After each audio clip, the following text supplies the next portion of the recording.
नमस्कार विद्यार्थियों, वासनीति आईएएस की ऑनलाइन क्लास में आपका स्वागत है। इस समय हम आपसे राज्य के नीति निर्देशक तत्वों के बारे में बात कर रहे हैं, जिसका हमने एक बैकग्राउंड जान लिया था कि किस भाग में है, किस तरीके से इनका उद्देश्य क्या है। आज हम बात करेंगे जो नीति निर्देशक तत्व हैं उनमें क्या बात कही गई है। तो जो पहला आर्टिकल है आर्टिकल 36, इसमें राज्य की परिभाषा है। क्या है? राज्य की क्या है? परिभाषा बताई गई है। क्या है? राज्य की डेफिनेशन बताई गई है कि राज्य है क्या। कहा गया है कि जो वाली बात आर्टिकल 12 में कही गई है राज्य की परिभाषा, वही सेम परिभाषा जो है वो यहां पर भी है। समझ में आया? अगला आर्टिकल है आर्टिकल 37।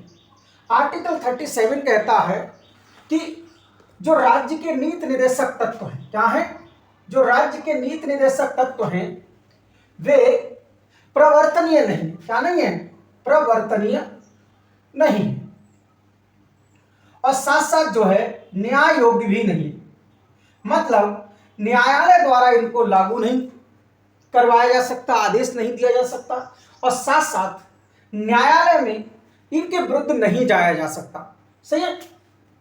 इसी तरीके से आर्टिकल 38 जो है, इसमें यह कहा गया है कि राज्य का कर्तव्य है कि वह लोक कल्याण के लिए क्या करेंगे? लोक कल्याण के लिए एक ऐसी सामाजिक व्यवस्था की स्थापना करेगा जिसमें सभी व्यक्तियों को जो है सामाजिक, आर्थिक, राजनैतिक न्याय मिल सके। क्या मिल सके? एक ऐसे समाज का निर्माण, एक ऐसी सोशल सिस्टम को क्रिएट करना है जिसमें सभी लोगों को क्या मिल सके? सामाजिक, आर्थिक, राजनीतिक न्याय मिल सके। समझ में आ गया? अगला है आर्टिकल 39। सही है? आर्टिकल 39, इसका स्क्रीनशॉट ले लीजिए। सही है? अगला देखिए, अगला है आर्टिकल 39, जिसमें कुछ आर्टिकल 39 में कुछ स्पेसिफिक जो है नीति निर्देशक तत्व है, राज्य के कर्तव्य। क्या है? कर्तव्य। तो इसमें पहला जो कर्तव्य है, पहला जो निर्देश है वह यह है कि राज्य प्रत्येक स्त्री और पुरुष को समान जीविका के अवसर प्रदान करेगा। लाइवलीहुड मतलब उसको रोजगार है, अन्य जो भी सुविधाएं, भेदभाव नहीं करेगा। मतलब लैंगिक आधार पर भेदभाव नहीं करेगा। सही है? क्या मैंने कहा कि राज्य का कर्तव्य है कि राज्य स्त्री मतलब महिला और पुरुष को क्या करेगा? समान जीविका के अवसर प्रदान करेगा। क्या करेगा? अवसर प्रदान करेगा। समझ में आया? राज्य स्त्री या पुरुष के लिए समान जीविका के क्या करेगा? अवसर प्रदान करेगा। सही है? और साथ ही साथ साधन भी उपलब्ध कराएगा। क्या कराएगा? साधन भी उपलब्ध कराएगा। समझ में आया? क्या उपलब्ध कराएगा? साधन भी उपलब्ध कराएगा। कि मान लीजिए कोई नौकरी तो दे दी, अब नौकरी में पता चला वहां पर व्यवस्था ही नहीं है, तो काम कैसे होगा? वो तभी होगा जब वहां पर क्या होगी? सारी सुविधाएं, व्यवस्थाएं, सभी साधन उपलब्ध होंगे, तभी क्या हो पाएगा? कोई काम हो पाएगा। सही है? तो ये वाला जो है इतना आपको समझ में आ गया पहला। अगला जो है वो क्या कहा गया है? अगला कहा गया है कि राज्य जो है भारत के जो भौतिक साधन हैं उनका स्वामित्व इस प्रकार करेगा कि समाज के अंदर लोगों के बीच क्या हो? सभी का सार्वजनिक हित हो सके, अन्याय न हो। राज्य भौतिक साधनों का स्वामित्व, ऑनरशिप ऑफ फिजिकल जो भी एसेट्स हैं, से जो हमारे पास भारत सरकार के पास या भारत के पास जो भी साधन हैं, उन साधनों का इस प्रकार उपयोग करेगा कि सार्वजनिक हित क्या हो सके? हो सके। समझ में आया? अर्थात सभी पब्लिक को सारी सुविधाएं मिल सके। सही है? क्या मिल सके? सभी सुविधाएं मिल सके, किसी के साथ क्या ना हो? अन्याय ना हो, डिस्क्रिमिनेशन हो। समझ में आया? तो आपने देखा होगा कि ट्रेन का जो सही है, रेलवे है, तो रेलवे पर स्वामित्व किसका है? सरकार का है। तो सरकार क्या करती है? इस प्रकार उसका यूज करती है कि जिससे सभी लोगों के जो इंटरेस्ट हैं वो क्या हों, सही से हों। समझ में आया? तो ये ध्यान रखना, ये ऐसे एक प्रश्न पूछ लिया जाएगा कि आर्टिकल 39 में कौन कौन से अनुच्छेद है इस टाइप का। सही है। अब देखिए अगला आर्टिकल कौन सा? आर्टिकल 30 इसी में ही है, सी है कि राज्य इस प्रकार जो भी संसाधन है संपत्ति इस प्रकार उपयोग करेगा कि केंद्रीकरण ना हो। मतलब ये नहीं है कि कुछ लोगों के पास बहुत ज्यादा संपत्ति आ जाए और कुछ लोगों के पास पता चला संपत्ति ही नहीं, या मान लीजिए कि सारी शक्तियां सरकार यूज कर, केंद्र सरकार यूज करने लगे और राज्यों को कुछ ना दे। ऐसा नहीं करना। समझ में आया? मतलब राज्य संपत्ति और उत्पादन के साधनों, संपत्ति और उत्पादन के साधनों का सही है इस प्रकार उपयोग करेगा कि केंद्रीकरण न हो। क्या करो? सेंट्रलाइजेशन ना हो, केंद्रीकरण न हो। समझ में? ये नहीं है कि सारी संपत्ति किसी एक लोग के पास पहुंच जाए, ऐसा नहीं होना चाहिए। क्या नहीं होना चाहिए? सही है, ना हो, बल्कि होना क्या चाहिए? सार्वजनिक हित जो है, पब्लिक इंटरेस्ट हो, सार्वजनिक हित जो है वह ज्यादा से ज्यादा क्या हो? सुनिश्चित हो। समझ में आया? तो इतनी बात समझ में आई। तो ध्यान रखना, ये सारे ये जो क्वेश्चन, एक क्वेश्चन से वन लाइनर क्या कर लेगा? पूछ लेगा निम्नलिखित में से कौन आर्टिकल 39 में है, इस टाइप का प्रश्न। समझ में? अगला देखिए, अगला क्या है? अगला है कि राज्य जो है सभी स्त्री और पुरुष को समान कार्य के लिए समान वेतन उपलब्ध कराएगा। क्या कराएगा? राज्य स्त्री या पुरुष, समझ में आया? अर्थात सभी नागरिकों समान कार्य के लिए, क्या? समान कार्य के लिए समान वेतन उपलब्ध कराएगा। क्या उपलब्ध कराएगा? मतलब ये नहीं है कि कोई काम हो रहा है, उसी काम को जब स्त्री कर रही है तो उसे कम पैसा दिया जा रहा है, और उसी काम को कोई पुरुष कर रहा है तो ज्यादा पैसा दिया जा रहा है। ऐसा नहीं होना चाहिए, बल्कि क्या है? राज्य की यह ड्यूटी है कि वह समान कार्य के लिए समान वेतन उपलब्ध कराएगा। क्या कराएगा? समान कार्य के लिए क्या कराएगा? समान वेतन उपलब्ध कराएगा। समझ में आया? तो आर्टिकल 39 का चौथा, समझ में आया? सही है। अगला क्या है? अगला यह है कि राज्य एक ऐसी स्वास्थ्य व्यवस्था का निर्माण करेगा जिसमें किसी भी व्यक्ति के साथ अन्याय न हो, और विशेषकर जो सुकुमार अवस्था है, जिनकी बहुत कम एज है, उस एज का क्या न हो? दुरुपयोग न हो, उसके स्वास्थ्य पर कोई नकारात्मक प्रभाव न पड़े। सही है। और साथ साथ तो लिख लिए राज्य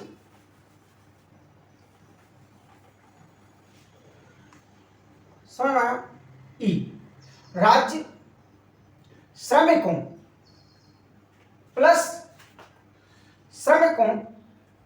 की ऐसी स्वास्थ्य व्यवस्था का स्थापना करेगा जिसमें क्या ना हो? इनकी जो शक्ति है इनका दुरुपयोग न हो। क्या ना हो? शक्ति का दुरुपयोग न हो। सही है। और साथ साथ सुकुमार अवस्था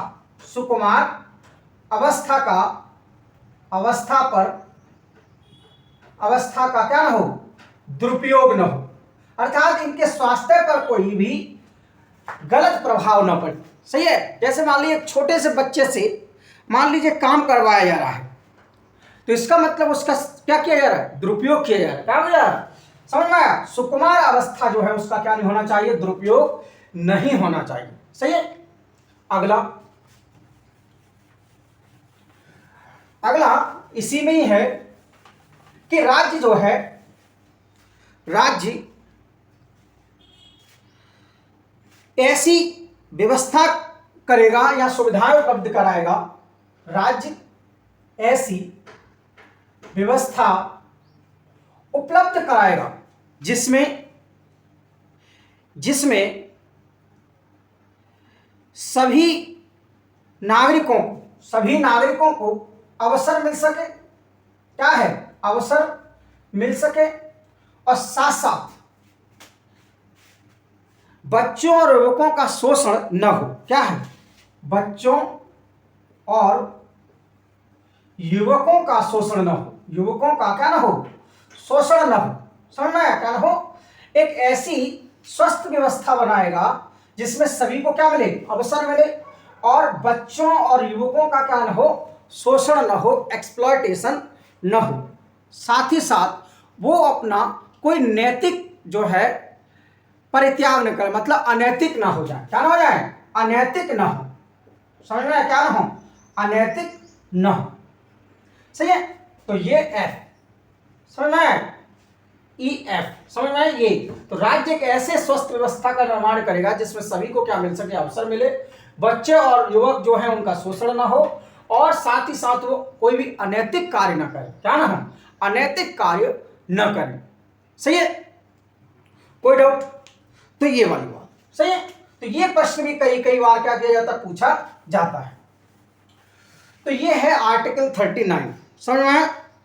अब है आर्टिकल 39 में 42वें संविधान संशोधन के द्वारा एक आर्टिकल जोड़ा गया, एक न्यू आर्टिकल, आर्टिकल 39A।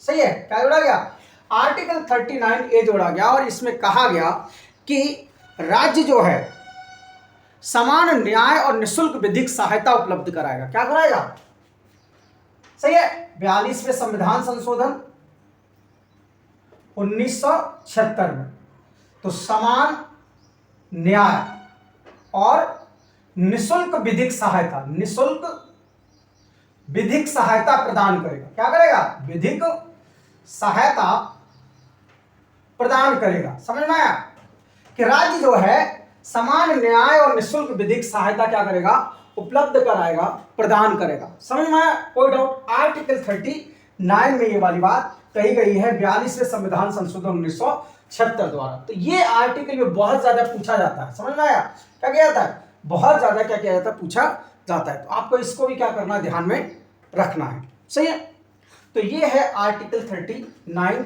अब देखिए, अब आर्टिकल 40 क्या है, आर्टिकल 40 जो है गांधीवादी विचारधारा पर आधारित है। क्या है, आर्टिकल 40 जो है गांधीवादी विचारधारा के आधार पर है, जिसमें कहा गया है कि जो है राज्य जो है पंचायतों, क्या है, पंचायतों और विशेषकर ग्राम पंचायतों को स्थापित करने का प्रयास करेगा। क्या करेगा, उन्हें बढ़ावा देगा, अर्थात विकेंद्रीकरण का उदाहरण है। क्या है, राज्य जो है, आर्टिकल 40 क्या कहता है कि राज्य ग्राम पंचायतों, सही है, ग्राम पंचायतों को क्या करेगा, बढ़ावा देगा, उनको क्या करेगा, स्थापित करेगा। सही है, उनके गठन के लिए कदम उठाएगा। क्या करेगा, उनके गठन के लिए क्या करेगा, काम उठाएगा।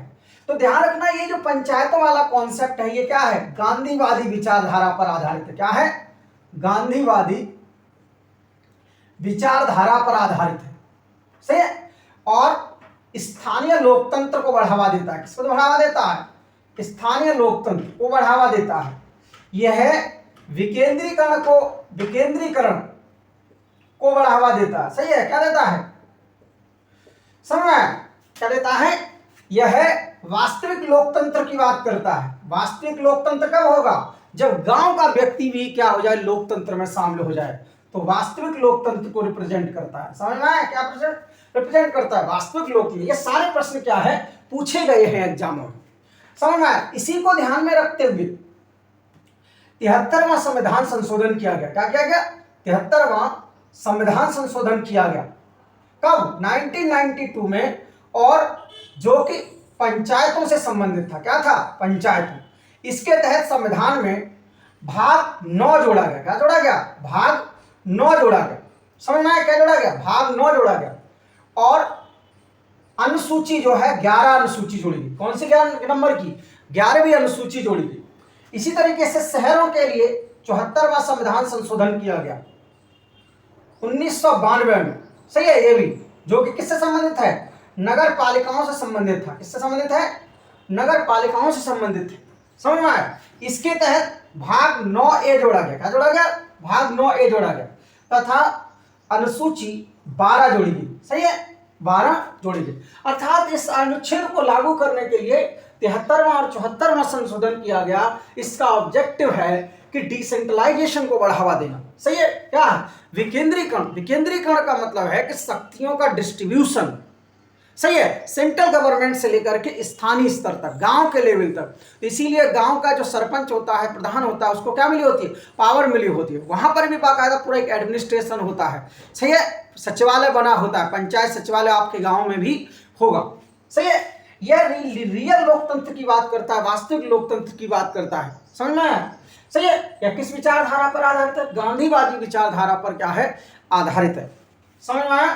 तो आर्टिकल 40, कोई डाउट तो ये सारा लिख लीजिए, एग्जाम में पूछा जाता है। अब देखिए, अब है आर्टिकल 41। सही है, अनुच्छेद 41। अनुच्छेद 41 कहता है कि राज्य का यह कर्तव्य है कि वह इस प्रकार व्यवस्था करेगा कि सभी लोगों को, सभी नागरिकों को क्या मिल सके, रोजगार मिल सके और शिक्षा मिल सके। क्या मिलेगा? क्योंकि जब शिक्षा मिलेगी तभी वह रोजगार पाने का क्या होगा, योग्य होगा। तो पहला काम है कि राज्य ऐसी व्यवस्था करेगा, ऐसे जो भी साधन हैं उनका इस प्रकार उपयोग करेगा कि सभी लोगों को क्या मिल सके, शिक्षा मिल सके और साथ साथ रोजगार मिल सके। राज्य, सही है, तो आर्टिकल 41 क्या है कि राज्य अपने साधनों का, विशेषकर कौन से साधन, आर्थिक साधन, आर्थिक साधनों का किस प्रकार उपयोग करेगा कि सभी नागरिकों को क्या मिल सके, सभी नागरिकों को शिक्षा मिल सके और क्या मिल सके, रोजगार के अवसर मिल सके। क्या मिल सके, रोजगार के क्या मिल सके, अवसर मिल सके। सही है, मैंने क्या कहा, आर्टिकल 41 कहता है कि राज्य अपने आर्थिक साधनों का इस प्रकार उपयोग करेगा जिसमें सभी नागरिकों को शिक्षा मिल सके और क्या मिल सके, रोजगार मिल सके। तथा जब व्यक्ति सक्षम ना हो, क्या ना हो, जब व्यक्ति सक्षम ना हो, सक्षम कब नहीं रहेगा, सही है, या तो उस पर बुढ़ापा आ जाए या वो बीमार हो जाए। सही है, क्या हो जाए, बुढ़ापा आ जाए, बीमार हो जाए। सही है, बेरोजगार हो। सही है, समझ में आया, असमर्थ हो। तो ऐसी कंडीशन में इसको क्या मिलनी चाहिए, इस कंडीशन में इसको सहायता मिलनी चाहिए। क्या मिलनी चाहिए, सार्वजनिक सहायता। क्या मिलनी चाहिए, सार्वजनिक सहायता मिल सके। सही है, कोई डाउट? क्या मैंने कहा, आर्टिकल 41 क्या कह रहा है कि राज्य अपने आर्थिक साधनों का इस प्रकार उपयोग करेगा कि सभी नागरिकों को क्या मिल सके, शिक्षा मिल सके और रोजगार के क्या मिल सके, अवसर मिल सके। साथ ही साथ जब वह बुढ़ापा आए, उसके जब वो बीमार हो जाए, बेकार बेरोजगार हो, असमर्थ हो, तब उसको क्या मिल सके, सार्वजनिक सहायता मिल सके। इसीलिए देखो, आपने देखा होगा कि पेंशन की स्कीम चलती है। सही है, इसी तरीके से बीमार होने पर आपने देखा होगा, सही है, बीमा पॉलिसी चलती है। सही है, जब आप बेरोजगार है तो बेरोजगारी भत्ता मिलता है। सही है, कोई डाउट? तो ये तो आर्टिकल 41, तो ये भी क्या है, प्रश्न क्या किया जाता है, पूछा जाता है। इसी तरीके से राज्य जो है, राज्य एक ऐसी व्यवस्था स्थापित करेगा। आर्टिकल 42 क्या है, आर्टिकल 42 है कि राज्य एक ऐसी व्यवस्था स्थापित करेगा जो सभी मनुष्यों के लिए अनुकूल हो और साथ साथ क्या हो, मानवोचित हो। क्या हो, मानवोचित। समझ में आया? ऐसा नहीं है कि प्रदूषण हो रहा है और लोगों से काम करवाए जा रहे हैं, नहीं, ऐसा नहीं होना चाहिए। इसीलिए आपने देखा होगा जब कोई फैक्ट्री लगाई जाती है तो वहां पर एनवायरमेंट क्लियरेंस लेना पड़ता है। क्यों? क्योंकि वहां पर एक ऐसा एनवायरमेंट क्रिएट किया जाता है जहां पर क्या है, मानव क्या कर सके, कार्य कर सके। सही है, क्या करे, समझ में आया, समझ में, क्या कर सके, कार्य कर सके। समझ में आया? जहां पर ऐसी व्यवस्था, जहां पर जो है, सही है, जहां पर अनुकूल व्यवस्था हो और मानवोचित व्यवस्था हो, जहां पर व्यक्ति क्या कर सके, कार्य कर सके। सही है, और साथ साथ कोई महिला मान लीजिए ये तो प्रेग्नेंट है, ऐसी कंडीशन में उसको क्या मिलनी चाहिए, लीव मिलनी चाहिए। स्त्री जो है, स्त्री प्रसूति सहायता, प्रसूति सहायता, डिलीवरी एड, समझ में आया? समझ में आया? तो राज्य एक ऐसी व्यवस्था का निर्माण करेगा जहां पर कोई भी व्यक्ति जो है अनुकूल अवस्था में कार्य कर सके, मानवोचित अवस्था में कार्य कर सके, और साथ ही साथ जो महिलाएं हैं यदि वो प्रसूति है, डिलीवरी है, होनी है, बच्चा होना है, तो ऐसी कंडीशन में उनको क्या मिल सके? सहायता मिल सके, हेल्प मिल सके। समझ में आया? तो यह आर्टिकल 42 है। सही है। अगला देखिए, अगला है आर्टिकल 43। आर्टिकल 43, अब आर्टिकल 43 कहता है कि राज्य का यह कर्तव्य है, राज्य का क्या है? कर्तव्य है कि वह कृषि और उद्योग में लगे लोगों के लिए इस प्रकार की व्यवस्था करे कि जिससे उन्हें जो मजदूरी मिल रही है उस मजदूरी से उनका बेहतर जीवन क्या हो सके? चल सके। राज्य का कर्तव्य है कि कृषि और उद्योग में लगे मजदूरों को क्या मिल सके? एक निर्वाह मजदूरी मिल सके। ये नहीं है कि उसका शोषण हो, इतनी जरूर मजदूरी मिलनी चाहिए जिससे उनका लाइफ स्टाइल जो है, लाइफ है, वो क्या हो सके? बेहतर हो सके, वह बेहतर अवस्था में क्या कर सके? जीवन व्यतीत कर सके। सही है। साथ ही साथ उनको क्या करना चाहिए? उनको क्या मिले? छुट्टी मिलनी चाहिए। क्यों? जब व्यक्ति को छुट्टी मिलती है दीपावली, होली की, तो उसका क्या होता है? सोशल डेवलपमेंट होता है। क्या हो सका? सोशल डेवलपमेंट हो सके। सही है। तो उसे अवकाश मिलना चाहिए। क्या मिलना चाहिए? अवकाश मिलना चाहिए, जिससे उसका सामाजिक सांस्कृतिक क्या हो सके? विकास हो सके। क्या हो सके? सामाजिक सांस्कृतिक क्या हो सके? विकास हो सके। इसीलिए उसको क्या मिलना चाहिए? छुट्टियां मिलनी चाहिए। सही है। कोई डाउट? तो ध्यान रखना, आपने देखा होगा एक एग्जाम्पल है मनरेगा। मनरेगा इसी आर्टिकल को ध्यान में रख के बनाया गया है। मनरेगा में क्या है कि कृषि क्षेत्र में लगे जो मजदूर है उनको क्या दी जाती है? मिनिमम मजदूरी दी जाती है। सही है। सरकार द्वारा प्रोवाइड कराती है। इससे ज्यादा यदि कोई देता है तो आप वहां चले जाइए, लेकिन सरकार आपको मिनिमम जो है बेज प्रोवाइड कराती है। सामान्यतः 250 रुपये मिलते हैं, तो 250 रुपये आपको मिलेंगे ही मिलेंगे। उसके बाद आपको 400, 500, 600 कहीं मिलते हैं तो आप दूसरी जगह जा सकते हैं। साथ साथ क्या मिलती है? छुट्टी मिलती है, जहां पर आप क्या कर सकते हैं? लोगों से बातचीत कर सकते हैं, मिल सकते हैं, कल्चरल प्रोग्रामों में शामिल हो सकते हैं, जिससे आपका क्या होगा? सोशल कल्चरल डेवलपमेंट होता है। क्या होता है? सोशियो कल्चरल डेवलपमेंट आपका होता है। तो आर्टिकल 43। अब देखिए, अगला है आर्टिकल 44। सही है। हाँ, आर्टिकल 43 में ही एक आर्टिकल जोड़ा गया है जो 42वें संविधान संशोधन द्वारा। सही है। Article 43A।